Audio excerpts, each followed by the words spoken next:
Hello, നമുക്ക് സിമ്പിളായിട്ട് ഉണ്ടാക്കാൻ പറ്റിയൊരു ടേസ്റ്റി മസാല ദോശ റെസിപ്പി പറഞ്ഞാലോ. മസാല ഉണ്ടാക്കാൻ വേണ്ടിയിട്ട് നമ്മളിവിടെ എടുക്കുന്നത് കുക്കറാണ് കേട്ടോ.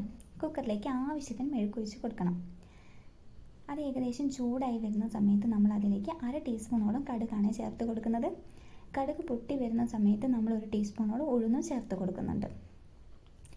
ഉഴുന്നിൻ്റെ കളർ ഏകദേശം ഇതുപോലെ മാറി വരുമ്പോൾ നമ്മൾ അതിലേക്ക് 1 കപ്പ് സവാളയാണ് ചേർത്ത് കൊടുക്കുന്നത്.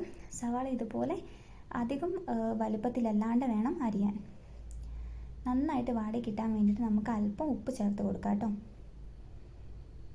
ഉപ്പും ചേർത്തിട്ട് നന്നായിട്ട് മിക്സ് ചെയ്ത് കൊടുക്കാം. ഏകദേശം ഉള്ളിൻ്റെ കളർ നന്നായിട്ട് മാറി വരുന്നവരെ മിക്സ് ചെയ്ത് കൊടുക്കാം. ഇതുപോലെ കളർ ഏകദേശം ചേഞ്ചായി വരുന്ന സമയത്ത് നമ്മൾ അതിലേക്ക് ഇഞ്ചി വെളുത്തുള്ളി ചതച്ചതാണ് ചേർത്ത് കൊടുക്കുന്നത്. പിന്നെ പച്ചമുളക് അരിഞ്ഞു വെച്ചതും ചേർക്കുന്നുണ്ട്. പച്ചമുളകൊക്കെ നമ്മുടെ ആവശ്യത്തിനനുസരിച്ചിട്ട് വേണം ചേർക്കാൻ. വീണ്ടും നന്നായിട്ട് മിക്സ് ചെയ്തിട്ട് ഇനി നമ്മൾ ചേർക്കാൻ പോകുന്നത് മുളക് പൊടിയും മഞ്ഞൾപ്പൊടിയാണ്.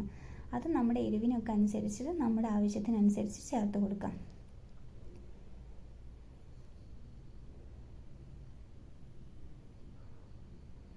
ഏകദേശം അതിൻ്റെ ആ ഒരു മുളക് പൊടീൻ്റെ ഒക്കെ പച്ചമണം മാറുന്നവരെ നന്നായിട്ട് മിക്സ് ചെയ്ത് കൊടുക്കണം.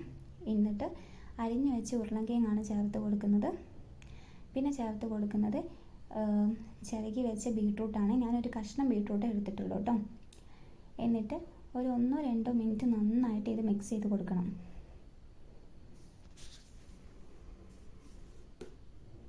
ഇനി നമ്മൾ ചേർക്കുന്നത് ചിക്കൻ മസാലയാണ്.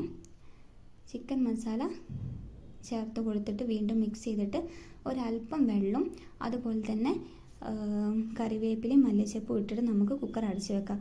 ഒരു 3 വിസിൽ വന്നതിന് ശേഷം നമ്മൾ ഇതുപോലെ തുറന്ന് നോക്കുമ്പോൾ ഇതുപോലെ കിട്ടും. എന്നിട്ട് നന്നായിട്ട് ഉരുളൻകിഴങ്ങ് ഉടച്ച് കൊടുക്കണം.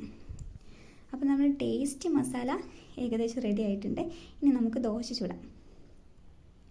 ഒരു പാൻ എടുത്തിട്ട് മാവ് ഒഴിച്ചിട്ട് ഇതുപോലെ നന്നായിട്ട് ദോശ നൈസായിട്ട് പരത്താൻ നോക്കാം കേട്ടോ.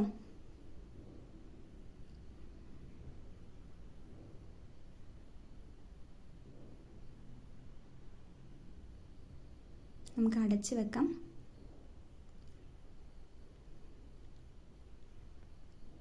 ദോശ റെഡി ആയിട്ടുണ്ട്.